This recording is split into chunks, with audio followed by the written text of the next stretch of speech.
right, let's get ourselves ready for the next 2v2. Team Southeast Asia with Riku and G4. They'll be taking on Team LMS with NL and Maple. Let's introduce Riku, of course. She's a Southeast Asian caster, streamer, voice actress as well. She's actually cast G4 on Ascension, and now they're playing together. Yeah, and it's a really cool story because she's a big fan of G4, has casted his games, and now gets to play alongside him in the event. So we'll see how they're going to be able to perform. And G4 himself, considered the best mid laner in Thailand. He's on Ascension Gaming, was at Worlds as well. Was in the Worlds play-in, didn't do as well there as at MSI, but this is a guy who, has been to a number of international events, has performed on that level, and he's a very confident player. Yeah, absolutely the case. And if we turn our attention to the LMS representatives, NL is going to be a name recognizable to a lot of our older viewers, played in the Flash Worlds for several years. Last in 2016, Maple, one of the world's best mid laners for a very long time, just recognized, played on the international stage a whole lot. I have to feel that if I were to look at these 2v2s, NL and Maple should, in theory, have the edge. Yeah, you definitely have to think so. I mean, these guys, NL even was recently a pro in 2016. Yeah. He won the LMS. Maple and the Flash Wolves in general have been running the LMS for so long. That dynasty now kind of ending in the offseason as a lot of those different players have gone their own ways. But this is a pretty stacked squad. NL still is a big-time streamer. He's a very high-rated player, active as well, so kind of similar to the BRTT Yoda team. This is, again, two super high-level players. Maple, one of the best mid laners in the world, and we're going to see how Riku and G4 can match up. All right, let's see what they decide to lock in. Slightly different bans this time around. I have to feel they're targeted to Riku. I have to feel that Lux and Sona, with her reaction, is somewhat targeted. The Draven taken away from G4. Lucian, Alistair, Nico denied towards NL and Maple. Now, some old legacy picks. Kennen used to be one of the top tier 1v1 champions. Ranged auto attacks plus mobility plus CC plus all in. It feels like he's one of the best all-round type picks. Yeah, I definitely agree. As you say, it's like not only can Varus Kennen push, but if you hit level 6, if you do land a stun with Kennen, you can easily follow it up with the Varus ultimate. That is a really strong all-in potential there. But there is a tremendous amount of push on the other side here as well. You're looking at Talia as well as the Karma. And these guys certainly can shove, do have a lot of poke, and if you can land one of those seismic shoves, that is going to be devastating for two relatively squishy champions on the side here of NL and Maple. What I like as well, the Karma Talia has disengaged tools against a Chain of Corruption all-in slicing Maelstrom. So, you can use the Karma E both aggressively and defensively with the Mantra on top of it. You've got a root. Defensive seismic shoves can prevent an all-in. So if I were looking on the side of Riku and G4, I would almost play the shove, 100 CS game in this 2v2. Yeah, no, I totally agree. I mean, I think that, Karma comes up, you Mantra Q the back line, you have a Talia Q going out there as well. You can pretty much insta-clear that wave very, very quickly. It does become a bit more tricky. If you're trying to play for 100 CS, you're going to allow them to both get their ultimates on the other side.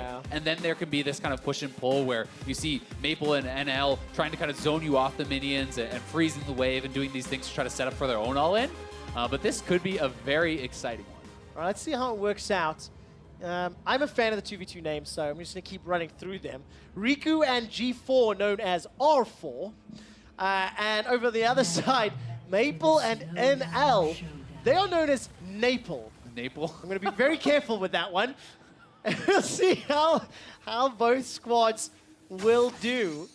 Well, and NL stands for never lose. So it could just be never Maple, Look, Maple lose. Maple lose isn't as cool, though. I've seen never lose on the international stage. How dare you? So it's a little bit disingenuous. It it's a bit disingenuous, all right? So I'm just going to say, not a literal interpretation. You think someone would just go on the internet and lie like that, Trevor? Me? No. The internet is full of only the truth sayers. Really intelligent people. That's true. All right, so a little bit of poking back and forth. Nothing really substantial to speak of. Flashes in all parties, defensive summoners on the side of Southeast Asia with the heal and the barrier. So I think that's going to lean in again to this kind of shove and CS approach. Yeah, but even without something like an Ignite, if you do ever hit that seismic shove, or if Riku can get an actual root, you get like a root into a seismic shove, your all-in potential there is still pretty darn high. I feel like pre-6, the kill powers on the side of Southeast Asia, post-6, it swaps heavily onto the side of LMS. So, at least until we get to their later stages, Maple and NL need to be very, very careful not to get caught out by a combo, because Mantra Q into Seismic Shove just makes it very easy if you're in that slow zone. Yeah, totally. I mean, as you say, Talia at 6, no combat ultimate. Karma starts with her ultimate at level 1. Obviously, it does upgrade as you do hit 6, but certainly the all-in potential can be heavily on the side there of the LMS post 6. And so far, though, they're winning early as well. I mean, they're just being better with their skill shots, hitting skill shot after skill shot. And the poke on the side with an Airy Cannon and as well with a Comet Varus is very hot. Yeah, it's really frustrating, especially on an energy champion that doesn't need mana. Like, Maple's Cannon is just so frustrating. Looking at the minimap, looking at the Rift rather, G4 also needs to pay attention to his workaround. So, when you have Summoner's Rift and there's a lot more room to maneuver and multiple ways you can get in and out of a lane, Murder Bridge, not so much. Yeah, and I mean, I also think especially if you are caught under your own turret. If you're stuck under your own turret, there's much less ground to work with. If you have the push, you can kind of manipulate the waves so that you're always moving around and having more area to get that work ground, to get those big Qs going out. But if you're stuck under your turret, there's not a lot going on there. We do see Biscuits are taken on the side here for the LMS team. On the other side for the SEA, they were kind of more of a defensive approach instead of the sustain approach, which may be tough. Because you have to be scared about the all-in at 6, but they also still have a ton of poke. And potions are already gone for G4. There is one left for Riku. I really like the theory. I really like the theory of this Talia and Karma. I think they're just being a little bit outskilled by Maple and NL. This is, of course, the 2v2 Pro-Am. Pro-Am, very good burst of damage by G4 rather. But Pro-Am is a term that I'm not super familiar with. Being South African, living in Europe, professionals and amateurs coming side by side to play with one another. G4 has professional experience. Riku, a caster and streamer and content creator. So, coming together, there's this mix of worlds as we go through all of the 2v2s. And right now with a 36-16 CS advantage, Maple and NL from the LMS, they're just doing really, really well. Yeah, they're doing really, really well. And I think so much of the event is going to be about figuring out what is going to work for your unique strengths. You have to look and say, as G4 barely able to get out of there, but you have to look and think, okay, what is our best chance at winning, right? Is it an all-in strategy? Is it playing for poke? Is it looking to shove and take turrets? And kind of trying to play to your own unique strengths as players and as a team. Yeah. And also, to a degree, thinking about how the other 2v2 plays the game. Once Picks and Bans is done, now, you never know what they're going to do. You don't know if Captain Jack and FLICKR are going to be playing the same AD carry support style, right? Yeah. But once you see that 2v2, you have that minute to interpret how the playstyle is going to work, when your peaks and troughs in power are going to be, cater your keystones and then play towards it. Because I think Maple and NL, if an opportunity for an all-in presents itself, they can go for it. But now they've got this, safety net with a gigantic CS advantage, really good poke, so they can just play for 100 and take it from there. Yep. They are heavily ahead here so far in the CS department, and looking really good. I mean, we have a serrated Dirk buy as well here for NL, so all about the poke on the Varus. And they have just been avoiding almost all of the Karma Qs, which I think is really making a tremendous difference here. All right, good damage onto G4. Maple's able to get away scot-free, not a single touch.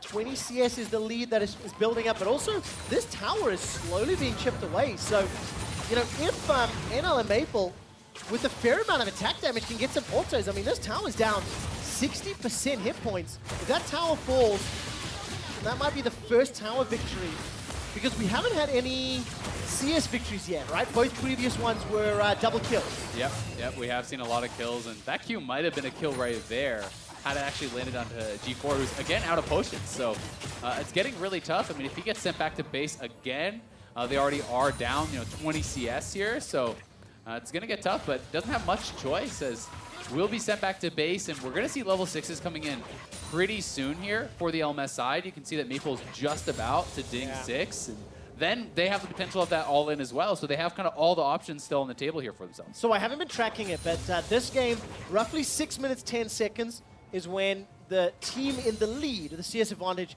hits level 6. I want to keep tracking that and just see what sort of differences we get as the games play out, because we've had very wildly different picks and bans already, and I don't feel like we're going to find the optimal duos today. I think after today's games play out and tomorrow we come back for the rounds that are deeper down. Look at that. Burst damage onto G4, remember? He's already going to be backing away. Good route by Riku, but there's no follow-up. Enough damage. Summoner heal was used. The Ignite is blown down as well. Weaver's Wall will buy some time. 74 CS to 42.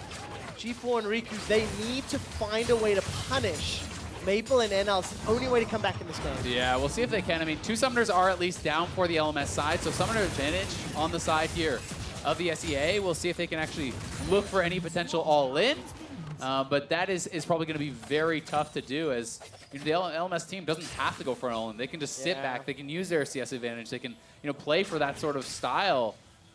We'll find out if they're going to be able to find any of those openings, but with G4 already so low, it's really tough. Yeah, it really is. Well, take a look at the go. flash engage. That'll be the first kill, really easily done. Follow-up stun onto Riku, forced to flash, save her life. Riku will need to go back soon, so flash is available for G4. It's only a 16 CS game now in favor of the LMS. As soon as it hits 100, they will pick up a win.